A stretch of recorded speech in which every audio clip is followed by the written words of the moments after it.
lowest 30k sir. Ha? Lowest 30k. Oo. Aray. Nung binili ko to, mga 28 na lang sa yata. Pero older to kasi na version ni mas mahal na ngayon yung iba. Pero okay na siya sir. Oo, 4K gamit na gamit. At Sulit saka na. yung kanyang kuan ba? Gimbal sir, yung ano niya, hindi madagdag. Tapos clear rin yung kuha niya. Wow, sarap.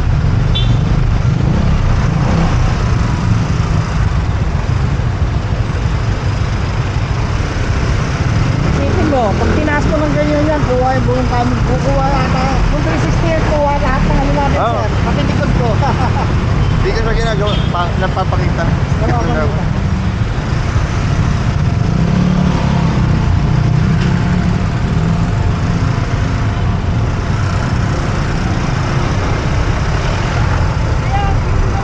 Pero pwede mo siya gamit sa external sir. Pwede. So, kung talagang gusto, halimbawa kung may power bank ka na 30,000 milliamps, aba, siguro kahit 16 hours kaya na. Ito nga actually kaya niya mga 8 hours. Kaya kwan. Siya lang sir o may built? Siya lang o naka-external sir? Wala, siya lang. Siya lang? Grabe. 8 hours siya lang.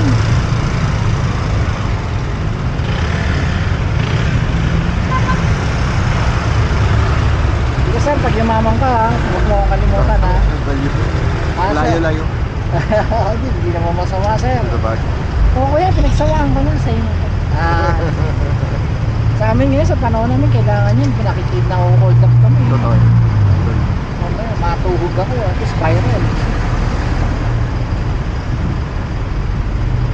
Kailangan namin yung mga ebidensya sa mga aksidente o kaya makakatulong ka pa sa ibang tao na Totoo. aksidente.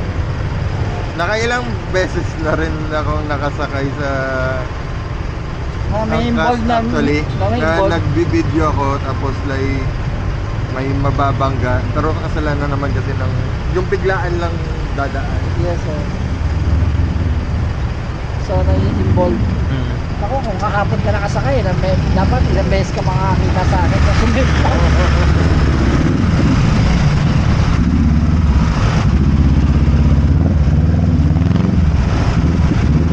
Kahapon, dalawa yung sumemplang.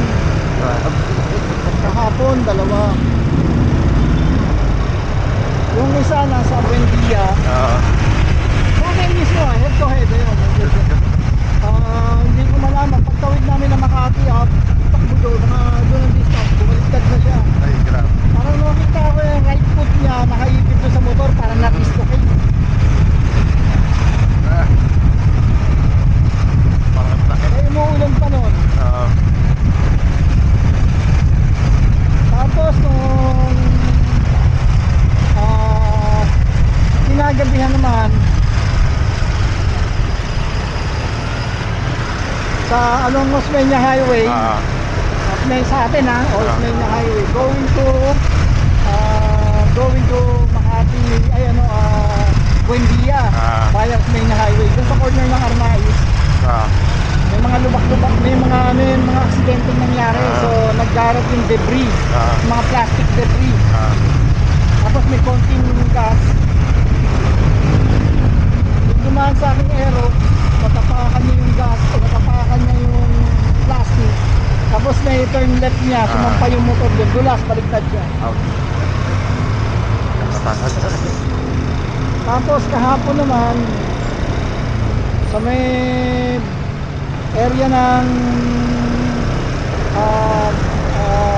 Estrada going Lasal Top.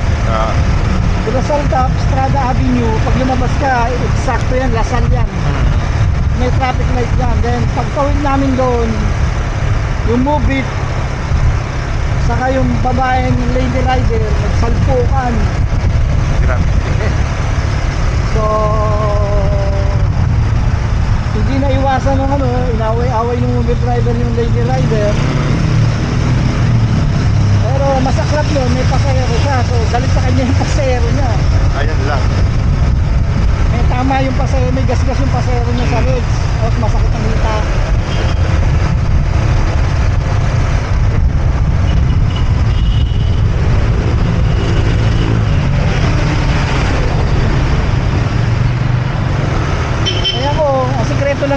pagmamaneho, dalawa lang.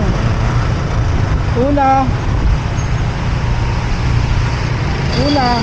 bago ka umalis, magdasal ka. Yan ang unang sikreto. Hindi naman normal na sikreto, yun talaga dapat. Number one, ask for protection. Number one. Number two, drive normal. Hindi ka ma-accident. Pray, drive normal.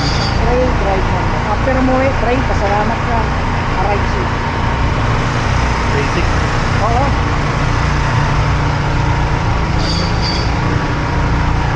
Kasi isang butcher dito. Ako,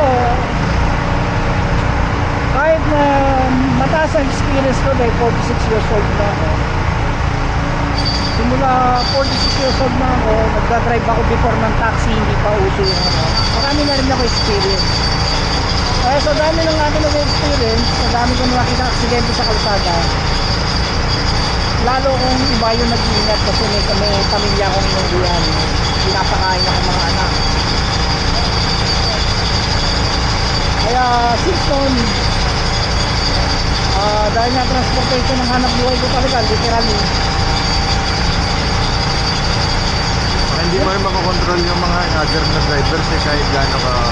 Kaya doon papasok yung sinasabi natin, pray first and then drive normal. Doon papasok yun ang purpose nun. Kasi yung mga sinasabi natin na kapiran kasi ng iba, mag-iingat ako pero yung iba hindi nag-iingat eh. Sabi ko, pag yung iba hindi nag-iingat, nata-aksidente ka, aksidente na talaga yun. Hindi yun cause na sinasabi, hindi. Marami talaga hindi nag-iingat magmaneho, hindi nawawala sa atin yan, hindi nawawala yan. Maraming, kumbaga parang ano yun para sa opisina, hindi nawawala ng tanga.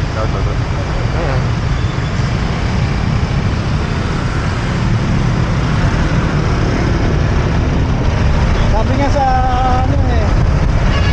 sa Bible para maiwasan mo magnanakaw, mga ganito, mga masasamang loob, kailangan mo umalis sa mundong ito. So ibig sabihin, hanggang nandito ka sa mundong ito, tanggapin mo na ang reality, kasama mo sila. Kaya yun yung dalawang sandata mo.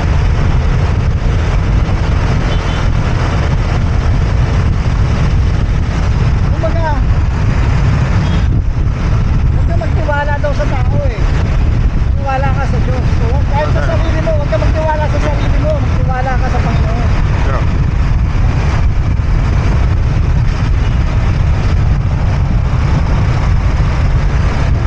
Hindi naman kasi perfecto yung tao. Magkakamali at magkakamali ka. That's why we need to pray. Yun ang purpose talaga ng buhay natin.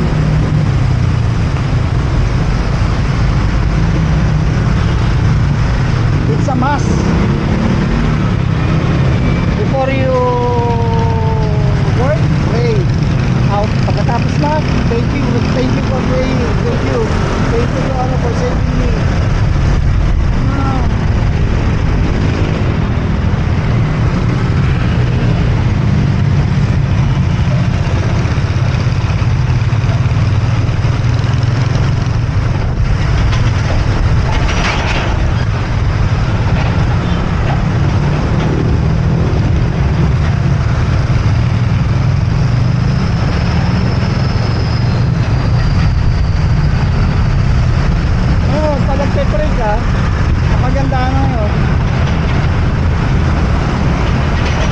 Gagawin ka ng Panginoon.